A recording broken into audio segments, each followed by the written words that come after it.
All right. So how do you think? Oh, we've actually kind of talked about this before, but it's a different perspective. So how do you think technology is changing the way we live and work, and what impact do you think it's going to have on society in the coming years? And then we'll both.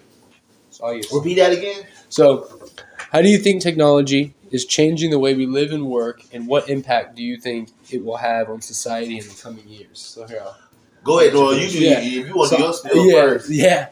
So I definitely think the way we live and work, it's gonna positive sides. It's gonna streamline the way we do things. Right. And it's gonna allow us to access higher levels of thinking more often, because it's going to initially do the tedious things for us, right? So whenever it does these things for us, for example, like segmenting out our emails, right? If we have an email list, perfect example is MailChimp. All you got to do is put all the emails in there, write out your email, and it will just send them all to you, rather than you having to send it to every single one. So then in this time, instead of you being have done this, you are able to do something else. Maybe think about your next campaign or thinking about the next project, right? So I think that AI definitely, the advancement of technology, which right now is AI, will allow us that for life, for living and work. And then the biggest thing I think for how it's going to impact us in the coming years is how it's going to impact our education system, right? And I think I definitely think about this because I'm, having a kid soon, I definitely think about how the schooling that they're going to have, because it's very important to me that they enjoy learning, and I really do think that technology is going to allow us to make learning more fun, right? Because I don't know if you're familiar with this, but there's the podcast called History Hyenas. No. So it was back in 2015 and stuff like that. It was two comedians, and they would just talk about Vikings and stuff like that. And they would just talk about the history of Vikings, but they were two comedians, so it was really funny. So if you could teach kids in that way, right? I think podcasts are the way of education now. Oh my God, dude! Because I will 100% digest a lot of my stuff. A lot of times, you'll catch me on hey, did you watch that on Joe Rogan? Yeah, I did, bro. Because they're lectures anyway, right? Yeah, we're going to school for lectures, exactly. And you just set up a lecture of whatever you want to learn. Yeah, exactly. And then, bro, if you think about it too, right?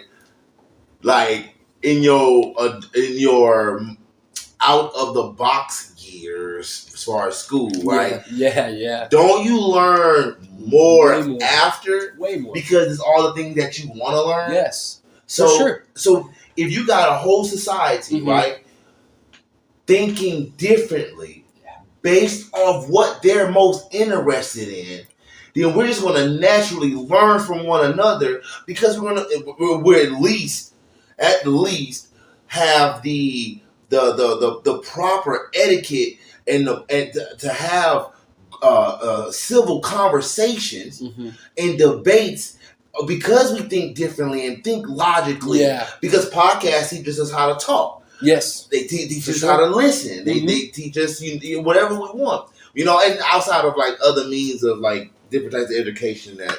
Oh yeah, there, for sure. And I think just education is is a great example, because if you look at the evolution of technology, for example, in the last 100 years, you know what I mean? The cell phone was not around 100 years ago. You know what I mean? So, and the education system has not changed. You still sit in a classroom, listen to a lecture from someone who's halfway certified in what they're teaching. You know what I mean? So, ultimately, I think what will change, and I think it will not be a systemic change, but I think it'll just be a natural change. The kids will do it themselves. Is the kid it will just start younger, right? That out of the box learning will just start younger. And for example, there's a kid that I watched this little picture. I don't know if there's Vic Blends or something like that. It's this guy that will go around and give free haircuts to people. Oh yeah! Oh my God! I love that dude. The white dude. Yeah. So he fade him up, boy. Yeah, I know. He gets some really good. He's really good at it.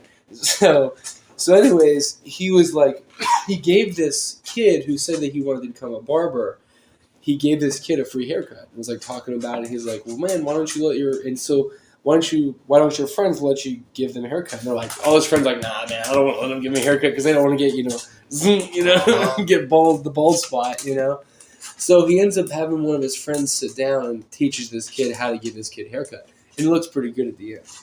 So that kid is like 12, 13, maybe 14 tops.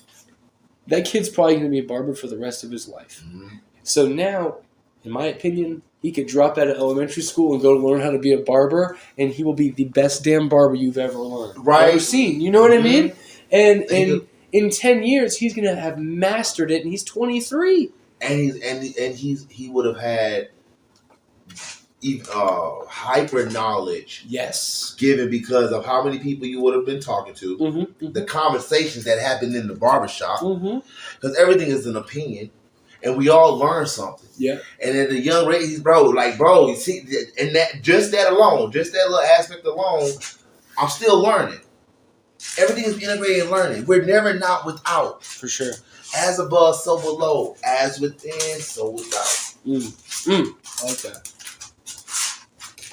But no, ultimately, man, it's just, I think what will happen, is that type of learning will just start sooner. That's a great example of that. Definitely an extreme example, but like kids are going to go on and become YouTube stars. I mean, there's 3, 4, 5-year-olds that do these unboxing videos that make millions of dollars. Yup. You know what I mean? They don't have to go to school. And some of them do because they want to. And I understand that. You know what I mean? But go to school. I think school has become this thing that you need to go, not because I want to go. And that's a luxury in America that we have that not everybody has. I think now, with kids, even this is what I've been seeing, what I know about martial arts, understand discipline. It should be there should be a flow. Yes. Look at the flow of life. You would let the child be the child, but you would instill the discipline needed to then to be able to go on and know the game of life, the rules of life in its purest, and then cultivate the strengths of that child while exposing and working on the weaknesses, helping the child be centered, at its best, but not leaving the child to make its own mistake as they grow older. Yeah. But getting them ready, I think you can, man, you're going to learn, bro. I know geometry better in a different way now than I did when I was in school. So than what you learned in school, and it's because of what you learned through life, bro. And it's I think school has its place, and I think its place, honestly, is to teach you how to learn, and ultimately that's important, because if you just go around I want to learn something and I need to know, but you don't know where to go then, well, okay,